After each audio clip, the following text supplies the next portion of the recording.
Assalamualaikum warahmatullahi taala wabarakatuh. Bismillah, alhamdulillah, wassalatu wassalamu ala rasulillah wa ala alihi wa sahbihi wa mawala. Amma ba'du.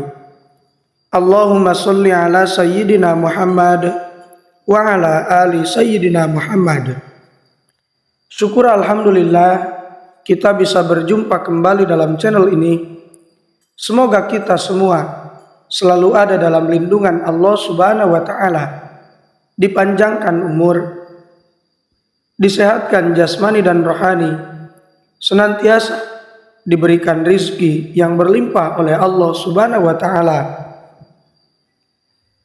Salawat dan salam semoga tetap tercurah limpahkan kepada baginda Nabi Shallallahu Alaihi Wasallam, tidak lupa kepada keluarganya, kepada sahabatnya, kepada tabiin tabiatnya, juga sampai kepada kita semua selaku umatnya.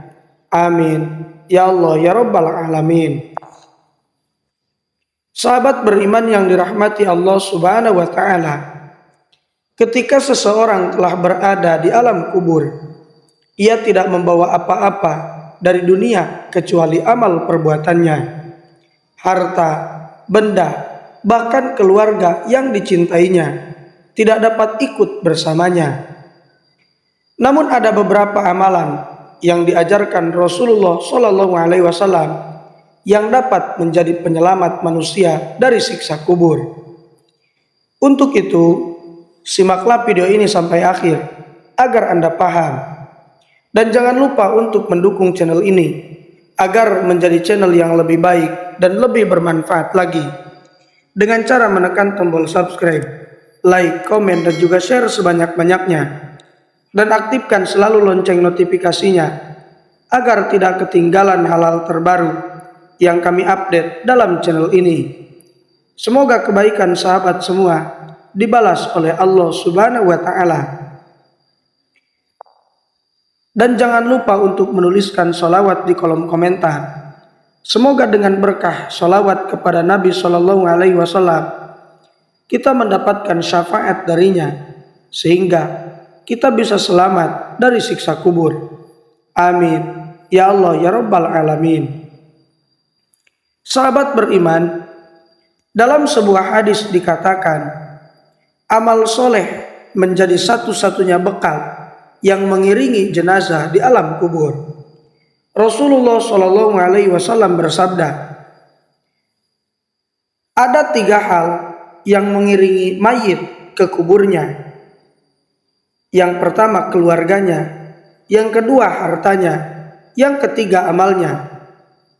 Maka pulanglah kembali 2 perkara, keluarganya dan hartanya, dan tetap tinggal bersamanya 1 perkara, yaitu amal perbuatannya. Hadis riwayat Bukhari dan Muslim. Sahabat beriman yang dirahmati Allah Subhanahu wa taala, berikut adalah amalan-amalan yang bisa dibawa oleh kita untuk menyelamatkan kita dari siksa kubur. Yang pertama, membaca kalimat thayyibah. Kalimat ini tidak hanya menjadi identitas seorang muslim, tetapi juga menjadi tameng yang melindungi kita dari siksa kubur. Rasulullah Shallallahu Alaihi Wasallam bersabda, barang siapa yang membaca kalimat la ilaha illallah al-malikul haqqul mubin sebanyak 100 kali, maka pasti aman dari kemiskinan, siksa kubur, terbuka pintu rezeki dan pintu surga baginya. Hadis riwayat Ad-Dailami. Yang kedua, berjuang di jalan Allah. Seorang yang meninggal saat bertugas di jalan Allah Subhanahu wa taala akan terbebas dari siksa kubur. Hal ini berdasarkan hadis dari Rasulullah Shallallahu Alaihi Wasallam yang diriwayatkan oleh Fadlah ibni Ubaid. Beliau bersabda, setiap yang gugur akan selesai amalnya, kecuali yang meninggal pada saat bertugas di jalan Allah Subhanahu wa taala. Amalnya akan terus tumbuh sampai hari kiamat dan ia akan aman dari fitnah kubur.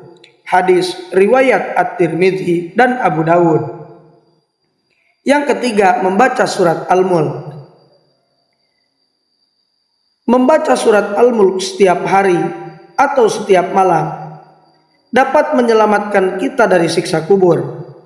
Hal ini didukung oleh hadis yang disahihkan oleh Al-Hakim dan Az-Zahabi. Barang siapa yang membaca Tabarakalladzi biyadihil mulku, surah Al-Mulku tiap malam, Allah Subhanahu wa taala akan mencegahnya dari siksa kubur. Para sahabat di masa Rasulullah SAW menamakannya surah Al-Ma'aniyah, yang berarti mencegah dari azab kubur. Hadis riwayat An-Nasai. Yang keempat, meninggal dunia di hari Jumat. Ada sebuah hadis yang menyebut bahwa meninggal pada hari Jumat akan berpeluang terhindar dari siksa kubur. Diriwayatkan dari Abdullah bin Amr, Rasulullah SAW bersabda, tidak ada seorang muslim pun, baik laki-laki ataupun perempuan, anak kecil maupun dewasa, yang meninggal dunia pada hari Jumat atau pada malam Jumat, melainkan Allah akan melindunginya dari fitnah kubur. Hadis riwayat Ahmad. Namun para ulama mengingatkan bahwa hanya Allah yang tahu pasti apakah seseorang akan mendapatkan ampunan. Sebagai hamba, sebaiknya tetaplah berikhtiar dan berdoa agar mendapatkan husnul khotimah. Tidak ada jaminan bahwa orang yang meninggal pada hari Jumat akan pasti diampuni dosanya, karena kemungkinan masih ada dosa yang tidak diampuni oleh Allah Subhanahu wa taala. Oleh karena itu, tetaplah berprasangka baik kepada orang yang meninggal pada hari Jumat. Jangan sampai menjadi malas beramal karena hanya berharap meninggal pada hari itu. Yang kelima, meninggal dunia dalam keadaan sakit perut. Ada hadis yang menyebutkan bahwa orang yang meninggal karena sakit perut tidak akan disiksa di kubur. Hadis ini diriwayatkan oleh Abdullah bin Yasar yang berkata, aku duduk bersama Sulaiman bin Surad dan Khalid bin Urfutah. Mereka menyebutkan ada seseorang yang meninggal karena sakit perut. Keduanya berkeinginan untuk menyaksikan jenazahnya. Maka salah satu dari keduanya berkata kepada lainnya, bukankah Rasulullah SAW bersabda, siapa saja yang meninggal karena sakit perut, maka dia tidak akan disiksa di dalam kuburnya. Lalu yang lainnya berkata, betul apa yang kamu ucapkan. Hadis riwayat An-Nasai, At-Tirmidzi, Ibnu Hibban, dan Imam Ahmad. Sahabat beriman, dalam hadis lain Rasulullah SAW juga bersabda bahwa orang yang meninggal karena sakit perut akan mati dalam keadaan syahid. Hadis ini disampaikan oleh Abu Hurairah radhiyallahu anhu. Rasulullah SAW bersabda, dan siapa saja yang mati karena sakit perut, maka dia mati dalam keadaan syahid. Hadis riwayat Muslim. Sahabat beriman, itulah di antara amalan-amalan yang dapat mendorong kita dihindarkan dari pedihnya siksa kubur. Semoga kita semua dijauhkan oleh Allah Subhanahu wa taala dari pedihnya siksa kubur. Mungkin itu saja yang bisa saya sampaikan. Terima kasih sudah menonton video ini. Mohon maaf apabila terdapat kesalahan. Wassalamualaikum warahmatullahi wabarakatuh.